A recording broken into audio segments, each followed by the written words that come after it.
Esther, chapitre 1. C'était du temps d'Assuérus, de cet Assuérus qui régnait depuis l'Inde jusqu'en Éthiopie sur 127 provinces. Et le roi Assuérus était alors assis sur son trône royal à Suse, dans la capitale. La 3e année de son règne, il fit un festin à tous ses princes et à ses serviteurs. Les commandants de l'armée des Perses et des Mèdes, les grands et les chefs des provinces furent réunis en sa présence. Il montra la splendide richesse de son royaume et l'éclatante magnificence de sa grandeur pendant nombre de jours, pendant 180 jours. Lorsque ces jours furent écoulés, le roi fit pour tout le peuple qui se trouvait à Suse, la capitale, depuis le plus grand jusqu'au plus petit, un festin qui dura 7 jours, dans la cour du jardin de la maison royale. Des tentures blanches, vertes et bleues étaient attachées par des cordons de byssus et de pourpre à des anneaux d'argent et à des colonnes de marbre. Des lits d'or et d'argent reposaient sur un pavé de porphyre, de marbre, de nacre et de pierre noire.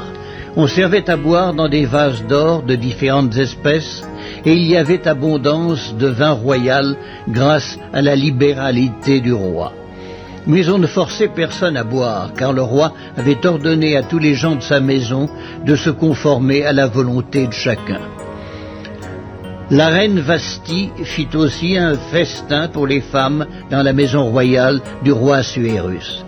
Le 7e jour, comme le cœur du roi était réjoui par le vin, il ordonna à Méhuman, Bista, Arbona, Bicta, Abagta, Zétar et Carcasse, les 7 eunuques qui servaient devant le roi Assuérus, d'amener en sa présence la reine Vasthi avec la couronne royale pour montrer sa beauté aux peuples et aux grands, car elle était belle de figure. Mais la reine Vasthi refusa de venir quand elle reçut par les eunuques l'ordre du roi, et le roi fut très irrité, il fut enflammé de colère. Alors le roi s'adressa aux sages qui avaient la connaissance des temps, car ainsi se traitaient les affaires du roi devant tous ceux qui connaissaient les lois et le droit. Il avait auprès de lui Karshena, Shétar, Admata, Tarsis, Mérès, Marséna, Mémucan, 7 princes de Perse et de Médie qui voyaient la face du roi et qui occupaient le premier rang dans le royaume. Quelle loi, dit-il, faut-il appliquer à la reine Vasthi pour n'avoir point exécuté ce que le roi Assuérus lui a ordonné par les eunuques?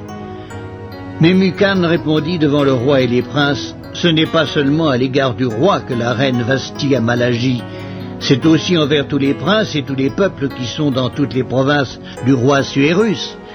Car l'action de la reine parviendra à la connaissance de toutes les femmes et les portera à mépriser leurs maris. Elles diront, le roi Assuérus avait ordonné qu'on amenât en sa présence la reine Vasthi, et elle n'y est pas allée.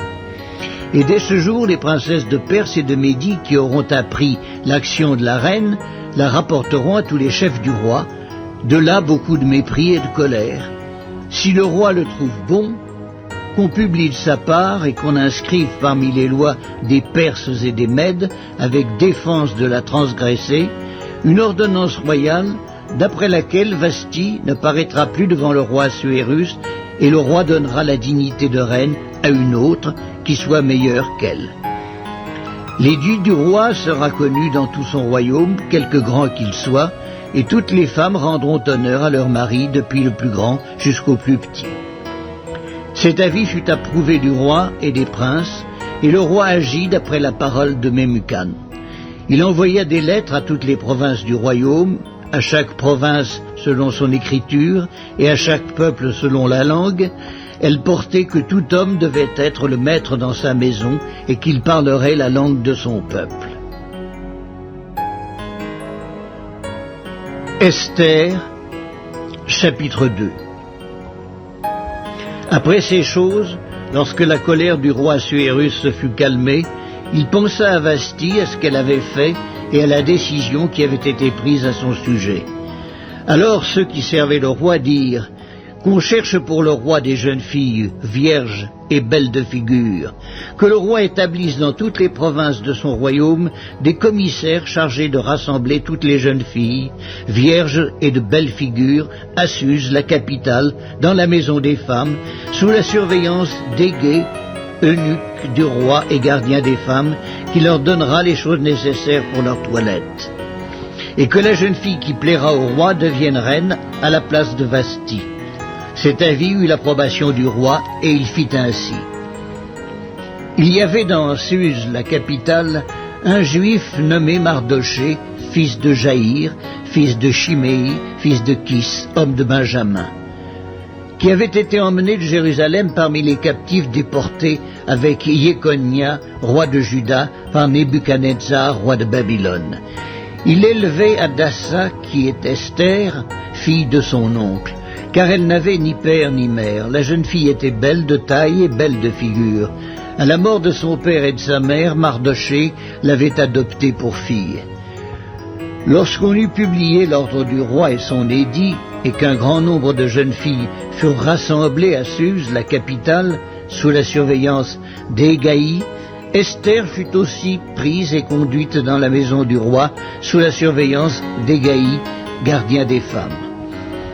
La jeune fille lui plut et trouva grâce devant lui.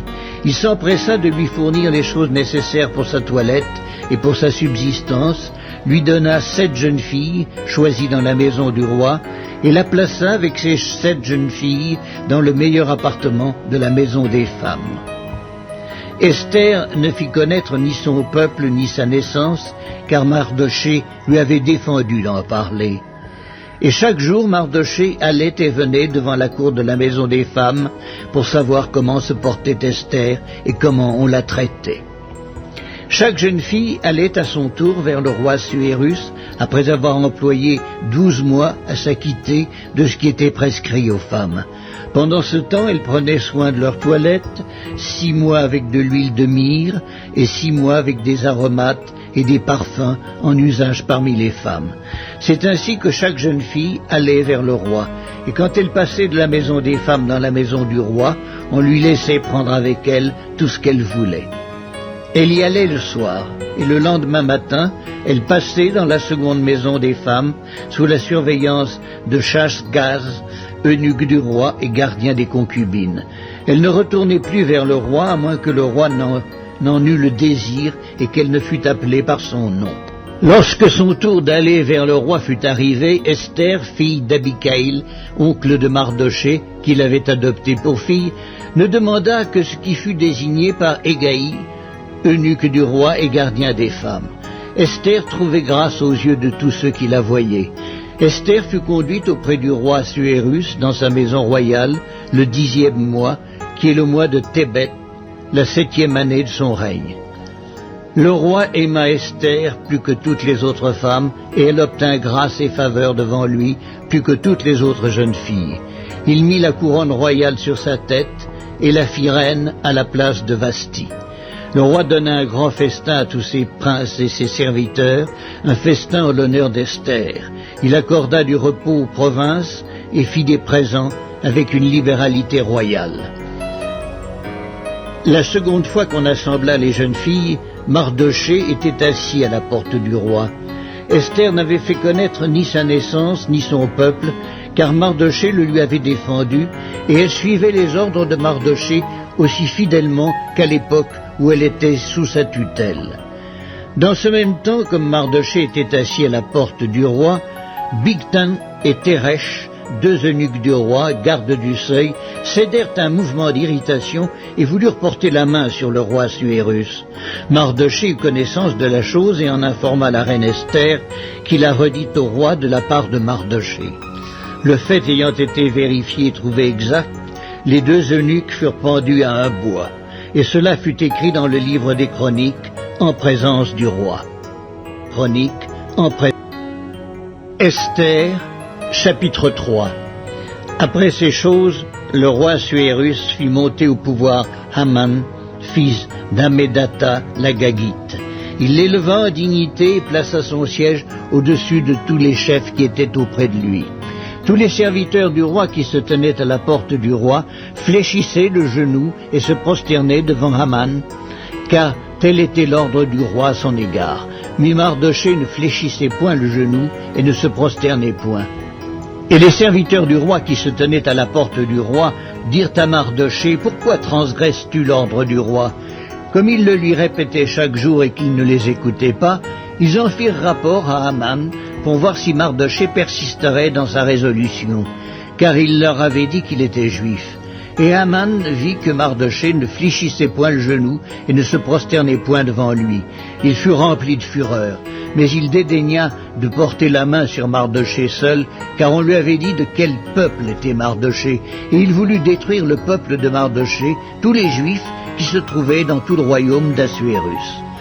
Au premier mois, qui est le mois de Nisan, la 12e année du roi Assuérus, on jeta le pur, c'est-à-dire le sort, devant Haman, pour chaque jour et pour chaque mois, jusqu'au 12e mois, qui est le mois d'Adar.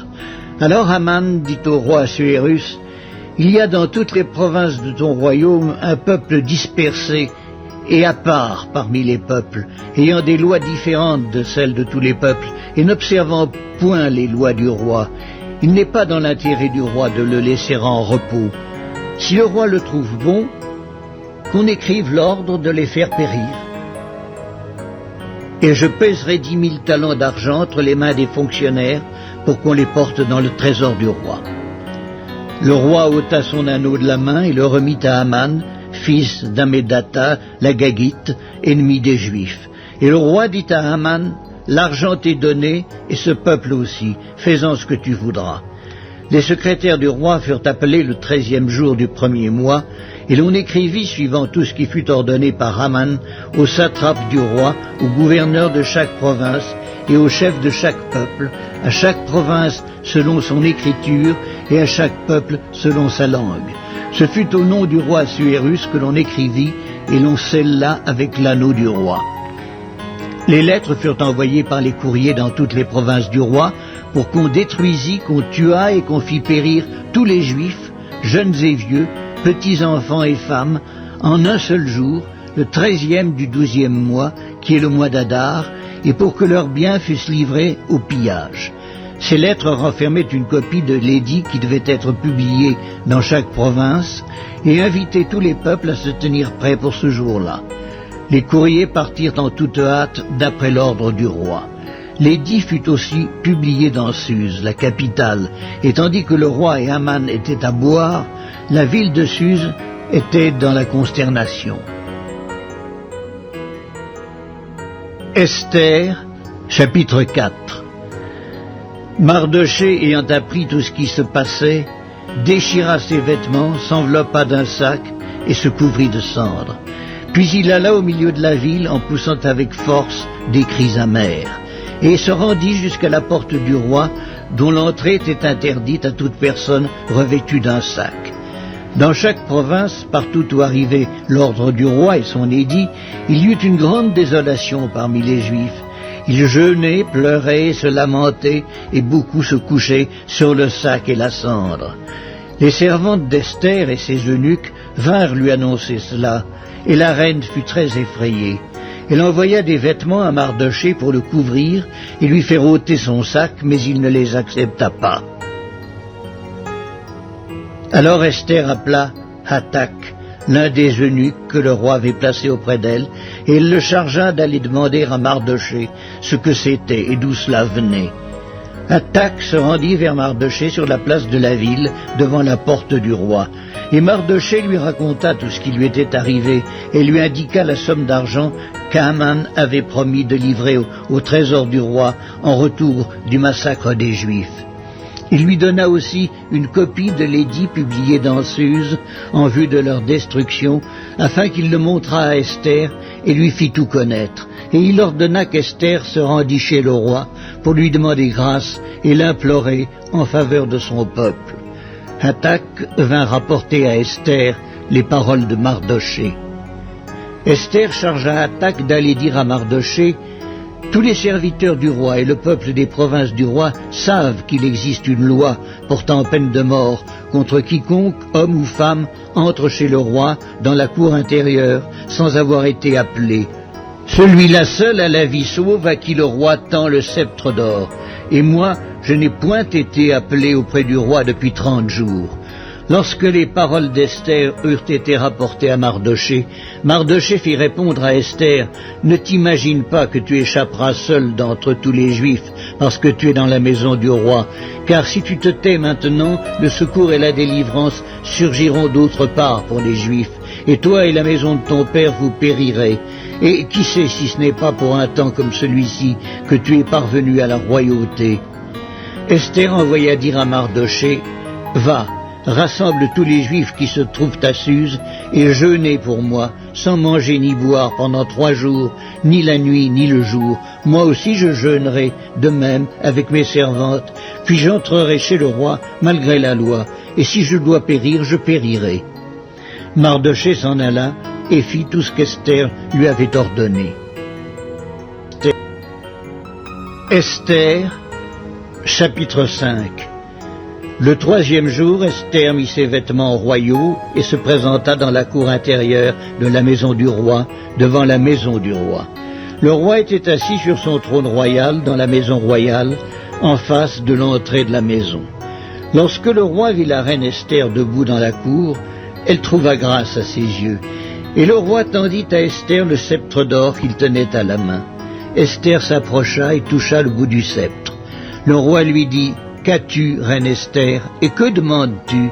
Quand ce serait la moitié du royaume, elle te serait donnée. » Esther répondit, « Si le roi le trouve bon, que le roi vienne aujourd'hui avec Aman au festin que je lui ai préparé. » Et le roi dit, « Allez tout de suite chercher Aman comme le désire Esther. » Le roi se rendit avec Aman au festin qu'avait préparé Esther.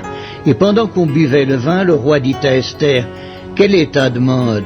Elle te sera accordée. Que désires-tu? Quand ce serait la moitié du royaume, tu l'obtiendras. » Esther répondit, « Voici ce que je demande et ce que je désire. Si j'ai trouvé grâce aux yeux du roi, et s'il plaît au roi d'accorder ma demande et de satisfaire mon désir, que le roi vienne avec Aman au festin que je leur préparerai, et demain je donnerai réponse au roi selon son ordre. » Aman sortit ce jour-là, joyeux et le cœur content. Mais lorsqu'il vit à la porte du roi Mardoché, qui ne se levait ni ne se remuait devant lui, il fut rempli de colère contre Mardoché. Il sut néanmoins se contenir et il alla chez lui. Puis il envoya chercher ses amis et Zeresh, sa femme. Aman leur parla de la magnificence de ses richesses, du nombre de ses fils, de tout ce qu'avait fait le roi pour l'élever en dignité, et du rang qu'il lui avait donné au-dessus des chefs et des serviteurs du roi. Et il ajouta, « Je suis même le seul que la reine Esther ait admis avec le roi au festin qu'elle a fait, et je suis encore invité pour demain chez elle avec le roi. Mais tout cela n'est d'aucun prix pour moi aussi longtemps que je verrai Mardoché le juif assis à la porte du roi. » Zeresh, sa femme, et tous ses amis lui dirent, « Qu'on prépare un bois haut de 50 coudées, et demain matin, demande au roi qu'on y pende Mardoché, puis tu iras joyeux au festin avec le roi. » Cet avis plut à Haman, et il fit préparer le bois. Esther, chapitre 6. Cette nuit-là, le roi ne put pas dormir, il se fit apporter le livre des Annales, les chroniques. On les lut devant le roi. Et l'on trouva écrit ce que Mardoché avait révélé au sujet de Bigtan et Teresh, les 2 eunuques du roi, gardes du seuil, qui avaient voulu porter la main sur le roi Assuérus. Le roi dit, « Quelle marque de distinction et d'honneur Mardoché a-t-il reçu pour cela ?»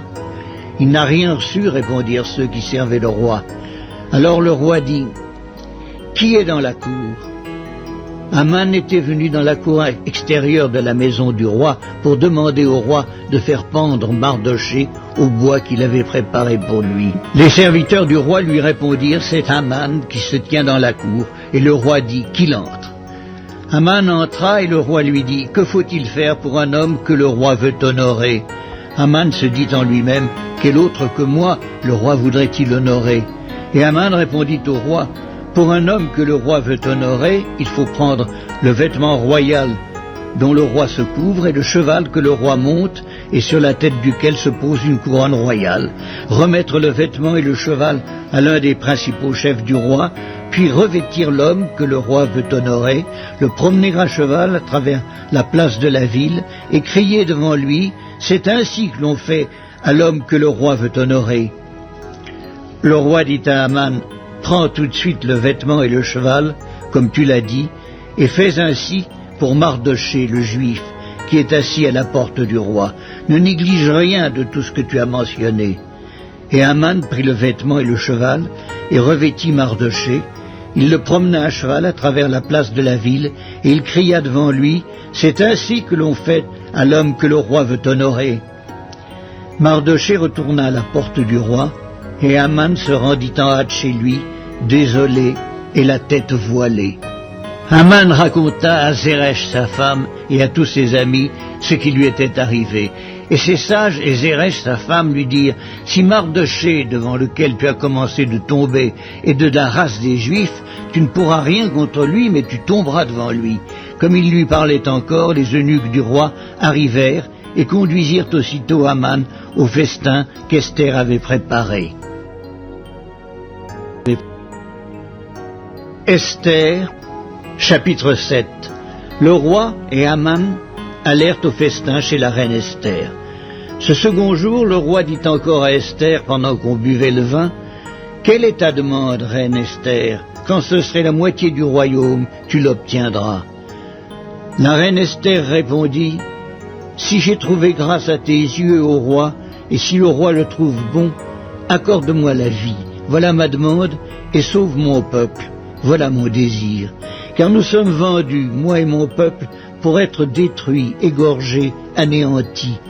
Encore si nous étions vendus pour devenir esclaves et servantes, je me tairais, mais l'ennemi ne saurait compenser le dommage fait au roi. » Le roi Assuérus prit la parole et dit à la reine Esther, « Qui est-il et où est-il celui qui se propose d'agir ainsi ?» Esther répondit, « L'oppresseur, l'ennemi, c'est Haman, ce méchant-là. » Haman fut saisi de terreur en présence du roi et de la reine. Et le roi, dans sa colère, se leva et quitta le festin pour aller dans le jardin du palais. Haman resta pour demander grâce de la vie à la reine Esther, car il voyait bien que sa perte était arrêtée dans l'esprit du roi. Lorsque le roi revint du jardin du palais dans la salle du festin, il vit Haman qui s'était précipité vers le lit sur lequel était Esther et dit « Serait-ce encore pour faire violence à la reine chez moi dans le palais ?» Dès que cette parole fut sortie de la bouche du roi, on voit là le visage d'Haman. Et Harbona, l'un des eunuques, dit en présence du roi, « Voici, le bois préparé par Haman pour Mardochée, qui a parlé pour le bien du roi, est dressé dans la maison d'Haman, à une hauteur de 50 coudées. » Le roi dit, « Qu'on y pende Haman. » Et l'on pendit Haman au bois qu'il avait préparé pour Mardochée, et la colère du roi s'apaisa. Esther, chapitre 8. En ce même jour, le roi Assuérus donna à la reine Esther la maison d'Haman, l'ennemi des Juifs. Et Mardochée parut devant le roi, car Esther avait fait connaître la parenté qui l'unissait à elle. Le roi ôta son anneau qu'il avait repris à Haman et le donna à Mardochée. Esther, de son côté, établit Mardochée sur la maison d'Haman. Puis Esther parla de nouveau en présence du roi. Elle se jeta à ses pieds, elle pleura, elle le supplia d'empêcher les effets de la méchanceté d'Haman, la Gagite, et la réussite de ses projets contre les Juifs. Le roi tendit le sceptre d'or à Esther qui se releva et resta debout devant le roi. Elle dit alors, « Si le roi le trouve bon, et si j'ai trouvé grâce devant lui, si la chose paraît convenable au roi, et si je suis agréable à ses yeux, qu'on écrive pour révoquer les lettres conçues par Haman, fils d'Hammédatha, la Gagite, et écrites par lui dans le but de faire périr les Juifs qui sont dans toutes les provinces du roi. Car comment pourrais-je voir le malheur qui atteindrait mon peuple, et comment pourrais-je voir la destruction de ma race ?» Le roi Assuérus dit à la reine Esther et au juif Mardochée, « Voici, j'ai donné à Esther la maison d'Aman, et il a été pendu au bois pour avoir étendu la main contre les Juifs. Écrivez donc en faveur des Juifs comme il vous plaira au nom du roi, et scellez avec l'anneau du roi, car une lettre écrite au nom du roi et scellée avec l'anneau du roi ne peut être révoquée. Les secrétaires du roi furent appelés en ce temps, le 23e jour du 3e mois, qui est le mois de Sivan, et l'on écrivit, suivant tout ce qui fut ordonné par Mardochée aux Juifs, aux satrapes, aux gouverneurs et aux chefs des 127 provinces situées de l'Inde à l'Éthiopie, à chaque province selon son écriture, à chaque peuple selon sa langue, et aux Juifs selon leur écriture et selon leur langue. On écrivit au nom du roi Assuérus, et l'on scella avec l'anneau du roi. On envoya les lettres par des courriers ayant pour monture des chevaux et des mulets nés de juments. Par ces lettres, le roi donnait aux Juifs, en quelque ville qu'ils fussent, la permission de se rassembler et de défendre leur vie, de détruire, de tuer et de faire périr avec leurs petits-enfants et leurs femmes, tous ceux de chaque peuple et de chaque province qui prendraient les armes pour les attaquer et de livrer leurs biens au pillage. Et cela en un seul jour dans toutes les provinces du roi Assuérus, le 13e du 12e mois, qui est le mois d'Adar. Ces lettres renfermaient une copie de l'édit qui devait être publié dans chaque province et informaient tous les peuples que les Juifs se tiendraient prêts pour ce jour-là à se venger de leurs ennemis. Les courriers montés sur des chevaux et des mulets partirent aussitôt et en toute hâte d'après l'ordre du roi. L'édit fut aussi publié dans Suse, la capitale. Mardochée sortit de chez le roi avec un vêtement royal bleu et blanc, une grande couronne d'or et un manteau de byssus et de pourpre. La ville de Suse poussait des cris et se réjouissait. Il n'y avait pour les Juifs que bonheur et joie, allégresse et gloire. Dans chaque province et dans chaque ville, partout où arrivait l'ordre du roi et son édit, il y eut parmi les Juifs de la joie et de l'allégresse, des festins et des fêtes.